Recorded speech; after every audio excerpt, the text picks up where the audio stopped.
Hello, everybody, and welcome to Unit 5. Here we're talking about from nature to God. So I'm going to start out on talking about natural law. I'm going to try to augment a little bit exactly what it was that you experienced in your readings. The reality is that natural law has a very rich and long tradition. It goes all the way back, Socrates, Plato, Aristotle, the Stoics, and such, and it's quite a deep field. A lot about it. So you could take a course on this. We're only going to be able to scratch the surface here, just enough to kind of like wet your whistle and give you a little understanding about what it is. I've taught about this for quite some time, and I've done quite a bit of study, so I'm hoping to at least be able to share a little bit of what I've learned over the years and maybe how it worked out to what helps students understand it, at least, within perspective. Anyway, um, it, let me preface it by saying this. It is tied into a theistic belief, so the book is correct in that regard. Although obviously you can say if it comes from Aristotle and such, it hasn't always been, the Abrahamic religions that it's been tied to. It's foundational for Catholic moral law and ethics. It's kind of what they would call the bridge to the world. So without convincing somebody that this is what the Ten Commandments are, you could pretty much just, work through reason and have them, if you want to say, assent to the laws that are written on their hearts. Um, it's not something that the Protestants would hold as easily, and it only has to do with the different understanding of the nature of the human person. In some Protestant traditions, there's a sense of depravity, that like a person is born depraved, and because of that depravity, really would not be able to assent to the particular reasoning levels that are necessary for natural law. But that doesn't mean it's absent from their traditions. You might find it certainly in Anglicans, maybe some Lutherans, but not so much in others. It just depends, really. Okay. So in a secular world, we'll have what's known as common laws. Okay. So common laws are those things that are decided by judges and juries. So if you ever watch Law and Order and such, you'll see common law being practiced. Common law is based in natural law. We would use terms like saying that natural law in that regard has been approved by custom. So these precedents are set, and then we follow precedents. If anybody's ever said to you, like, sarcastically, like, who are you, the judge and jury? Insinuating that, what are you making up all your mind on your own? They're kind of bringing in the understanding that because of things in the past and precedents, and also, by looking at facts and circumstances, that can come to a conclusion. Well, the reasoning process would be based in natural law, as would hopefully a lot of the positive laws that we have, those laws passed by legislator. All right. Now we'll talk a little bit about that before we get out of here. Okay. But nonetheless, we'll leave it at there for now. So natural law, we will understand it as some participation in something transcendent. All right. So there's something that's universal, and it's came revealed naturally. So it's not like we needed books per se to know this. And we will start with by saying it comes from the design of the human person that we can discover. So if we say that whatever is proper for X, then we ought to do what is X. So like if X is something, whatever we want to put in there, that is good for human flourishing, and that's good for the human person, then we ought to do that. And if it isn't good, if it's not proper for the human person, then we should not do that. If that sounds a little convoluted, look at it this way. A screwdriver has a design, and a screwdriver is basically, for, turning in a screw into wood or such, or metal. Sometimes people use them for hammers, right? So they'll use the end of the handle part of the screwdriver, and they'll try to hammer in a little nail. And it boogers up the handle. It's not really designed for that. Well, you're doing something that goes beyond its design, against reason, and it's not good for the purpose, or we would call it the flourishing of the use of that tool. So we do the same thing in natural law. We look at the design of the human person and do our best to make some sort of assumptions on exactly then. We would almost say what was freedom is in line with that. So the closer you are to the design of your human person, the more free you are. And again, I think we said one other lecture, you can go back and start thinking in terms of our health and diet. We discover certain attributes and designs of the human, and how foods and such affect us, and then we do our best to fall in line with that design. So we're just applying that to morality. Okay, all that aside, there's three levels of precepts, and I'd like you to know these. There's primary precepts, there's secondary precepts, and there are remote precepts. Okay, so primary precepts, these are the things which you cannot not know. Okay, a purposeful double negative, you cannot not know.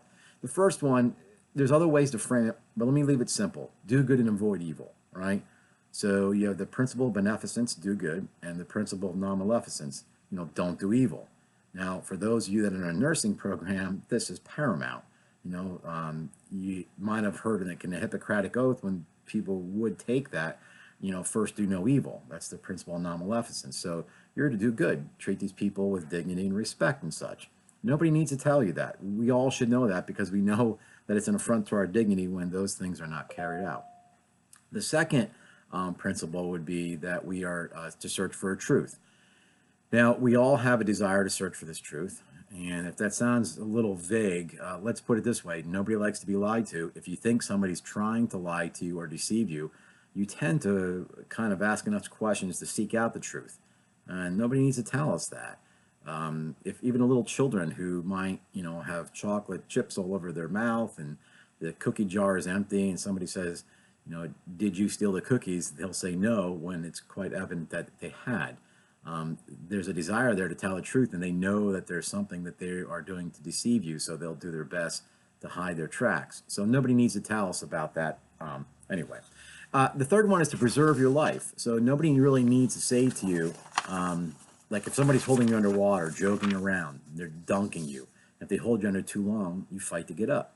It isn't like you parents are saying, geez, I should have said before you got into the pool that if anybody holds you under the water, you need to fight to get up. Now, you might say there's biological reflexes involved with that. And the natural lawyer would say, yes, it's right, because that too is part of the design. So anyway, we'll leave it there and I'll come back to that. The other one is the procreation and education of children. That'd be the fourth one. So again, these are biological drives, but they're also built into the design of the human person. And we are not a species that let our children alone once they are birthed. We tend to raise them. And if somebody doesn't, we know it's an affront to the dignity, okay? And the last one is to live in society, this relationality. So we are not like loner beings, even if people like a little bit of solitude. Solitude is not the same thing as having no connection to anybody else. And if we had time, I would build that out and explain to you how this is evident, at least through language. That language is only really made for communication between one or more people. There's other aspects to this that we can, this would all be under what we call philosophical anthropology. But those are the primary precepts for natural law. And we're going to say that you cannot not know them. And then we're going to say, but there are also secondary precepts. So we could just put a little bit of reasoning, and this is all done by reason alone, all right? We put a little bit of reasoning to those. So let me just add something. We know that if I need to preserve my life, and you need to preserve your life, then once I realize that you're another me, then at that point I understand just a little bit of reason that murder's wrong. So harming other people are wrong because that's an extension of me. Let's see, lying or cheating would be an extension of the truth because you know that you're depriving somebody of the truth. I saw some of the people were talking in the forums about cheating. Natural law would tie that into the first principle about truth. And anything in society that divides, anything, and this would be any sort of prejudice, anything that breaks down solidarity, this would be against the societal living and the fact that we are to live in community. As far as the third level, the remote precepts, now these things are more difficult to know and they're not known by everybody. So you've read a little bit about the principle of double effect. There's other aspects known as cooperation with evil. I mean, things happen in the world that we don't know. Are we cooperating by something we buy, by something we do, by and such, and also the principles of just war. Like, when is it a right to go to war? I mean, do we have a right to defend ourselves? But what are the precepts that we lay out? All these things are just fall back on natural law. So that's a real quick point. Now let's see here. What I want to do in the time I have left is I want to give you two historical examples of natural law. One from the ancient world, Greek, the Thebes play by Socrates called Antigone. So let me start there, okay? Let me set this up, and I have it in a book, right?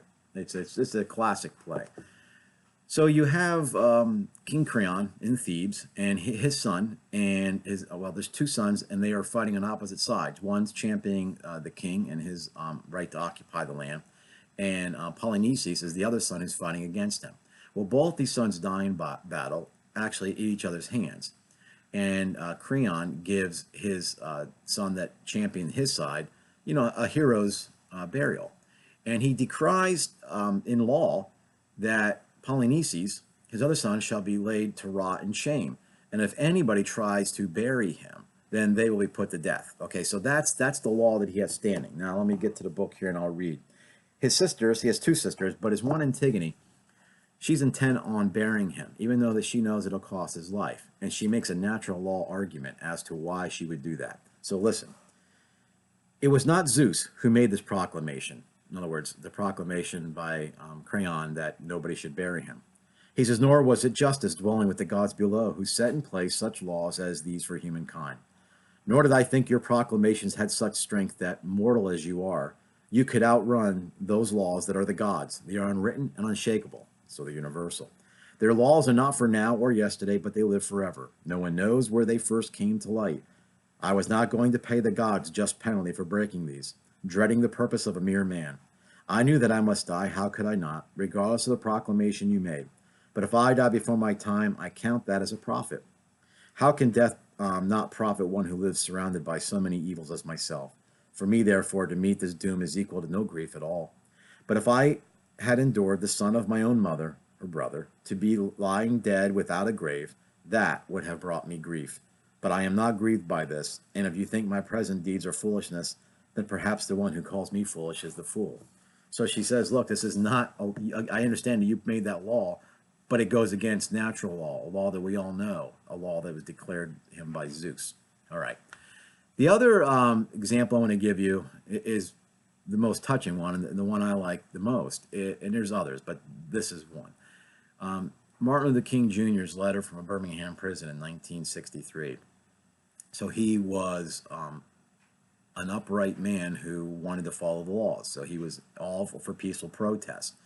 But here now he's arrested because when he's down in Birmingham, he is fighting against forced segregation, which were laws passed by the state legislature. And he was put into prison for that.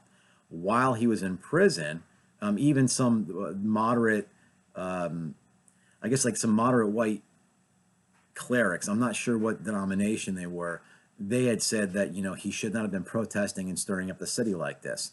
So he decides to write a letter, and he bases his argument in natural law. I'm just going to read you one little portion of it. And by the way, this was smuggled out because he could not get this out. So he got this out to his lawyer, and then it was published. So listen to this. This is eloquent. We need more leaders like this. Martin Luther King Jr. says, "You express a great deal of anxiety over our willingness to break laws. This is certainly a legitimate concern. Since we diligently urge people to obey the Supreme Court's decision of 1954 that outlaws segregation in public schools, it's rather strange and paradoxical to find us consciously breaking laws," his protest.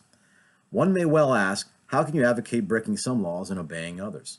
The answer is found in the fact that there are two types of laws. There are just laws and there are unjust laws. I would agree with St. Augustine that an unjust law is no law at all." So he's agreeing with how Antigone was interpreting the laws from Creon, right? Now, what is the difference between the two? How does one determine when a law is just or unjust? A just law is a man-made code that squares with the moral law or the law of God. An unjust law is a code that is out of harmony with the moral law. Now he says, to put it in the words of Thomas Aquinas, an unjust law is a human law not rooted in internal and natural law. Any law that uplifts human personality is just. Any law that degrades human personality is unjust. All segregation statutes are unjust because segregation distorts the soul and damages the personality. It gives the segregator a false sense of superiority and the segregated a false sense of inferiority. To use the words of Martin Buber, a Jewish philosopher, segregation substitutes an I-it relationship for an I-thou relationship and ends up relegating persons to the status of things. So segregation is not only politically, economically, and sociologically unsound, but it is morally wrong and sinful. Paul Tillich, another theologian philosopher, has said that sin separates. Isn't segregation an existential expression of man's tragic separation, an expression of his awful estrangement, his terrible sinfulness? So I urge men to obey the 1954 decision by the Supreme Court because it's morally right. And I can urge them to disobey segregation ordinances because they are morally wrong. All based in natural law. I'm going to leave it there because there's no way for me to say it better. Two good examples. I'll put links to videos that show that basically both of those things in drama, the YouTube videos, and you could watch them if you like. It's worth your time. There's no doubt. Okay, look, before we get off of this entirely, let me just say something about philosophy and religion. You know, there's a lot of antithesis between these two in the current culture. We think that they're in constant battle with each other. Once you realize that, they're both after the same truth, using different methods to get there, then all of a sudden we're going to see that they're not so much in conflict, they just simply have different methods. If you think that's just, romantic notion saying that, I, I couldn't go into any depth at this point, but when you just look up like how many theistic sciences there were, scientists there were, many of them clerics, priests, to be a matter of fact. Just for instance, let's see, Gregor Mendel. He was an abbot, and he's the father of modern genetics. So anybody studies genetics, you're going to study Gregor Mendel. Georges Lemaitre, I'm not sure how to pronounce it in French, but he was a Catholic priest, and he is the founder of the Big Bang Theory. So he didn't particularly see any conflict. The Jesuits, which is a religious order, archaeology, studies evolution and such, was known for a time as the Jesuit science because they were behind it. If you know about Peking Man and the dig in Beijing, the Jesuits were in on that. Let's see if anybody else. Well, Roger Bacon. He's pretty much the founder of the scientific method. So there's no antithesis, but there is in our popular culture, and that's the shame of it. But nonetheless, just want to throw that out there. One other thing I want to say is this divine command theory. I don't know if I really cared for how it's pressed on in the book. This divine command theory is not held by any Christians that I'm aware of. The divine command theory would be that, the Euthyphro dilemma. Is something good because God wills it, or does God will it because it's good? I can't imagine somebody understanding that things like prejudice and such are only good because God wills it. Because if it only came from his will, theoretically, you can change it. Not just theoretically, that would be the truth. So these are not truths that come from God. So the reason why, at least in the Abrahamic religions that I'm aware of, why they would say something is good is because it's part of God's nature and therefore he wills it. So don't worry about so much with divine command theory. Although it's important for you to understand it, don't misinterpret to think that somehow that falls into modern theistic teachings. Of all the theology professors I'm aware of, I wouldn't know one that would really, outside of knowing it, that would think that it's something that is actually pressed upon the people as an understanding that these things do emanate from God's will. Okay? The last thing, and sorry for the little length on this, is the proofs about God. I can tell you that I do not get any discussions one way or another on that for various reasons. Not because it's not important, I just don't know where it's supposed to go. As a philosopher, if somebody says you're going to prove something, the very first thing you're going to ask is, what is it that you mean by proof? Now, most people are going to talk about empirical proof, right? So they're going to want something they can weigh, something they can measure and such, and they'll use also experience. But the problem with that is that there are many things, most sublime things in our lives that cannot be empirically proved, right? So truth, goodness, justice, equality, liberty, beauty. These things, again, are rather ideas that people have died for, but we can never bring empirical proof on those. So people might say, well, is it more subjective? Well, maybe. The other thing is that if you are going to try to prove God, like use Thomas Aquinas' Cinque Via, the 5 ways, the reality is what exactly is it that you're proving, right? So if you try to prove like the unmoved mover or one of those theories, you're not proving the God of Abrahamic religions, Muslim, Jewish, Christian. You're just proving that there's some unmoved mover out there, all right, which doesn't really bring you very far. Even Blaise Pascal, the mathematician and statistician who came up with Pascal's wager, right? It's better to believe in a God and die and find out that there is no God, because then you live the good life. Because if you don't believe in God and then you die and you find out there is a God, now it's eternal damnation. So the wager is you better place it on that there is a God. Well, the problem with that is that, one, it's not convincing, and two, it only works if your choice is between one God and not the other. The minute that you decide that there is a God, which God are we talking about? So it's not something that really comes into conversation. Let me finish on this note. The reality is that if you're going to get into some sort of argument like that, it really all boils down to one question. Why is there something and not nothing? I mean, we have all this existence amongst us, and we're part of it, why is this here, and or why is there nothing? The theist is going to attribute it to whatever their God is, and the atheist is going to just say we really don't know, and we'll leave it at that. So just wanted to throw those out there to let you know. By the way, though, I guess I should put that the theist would say, oh, I'm sorry, I did want to say this because this is important. I'm not going to get into it now, like how would a theist understand an atheist? What would they base their ethics on? That's a whole nother argument that I don't have the time, nor would you want to listen to at this point. But I would say this, of the theists that I know, I've never met one serious one that thinks an atheist cannot be ethical, all right?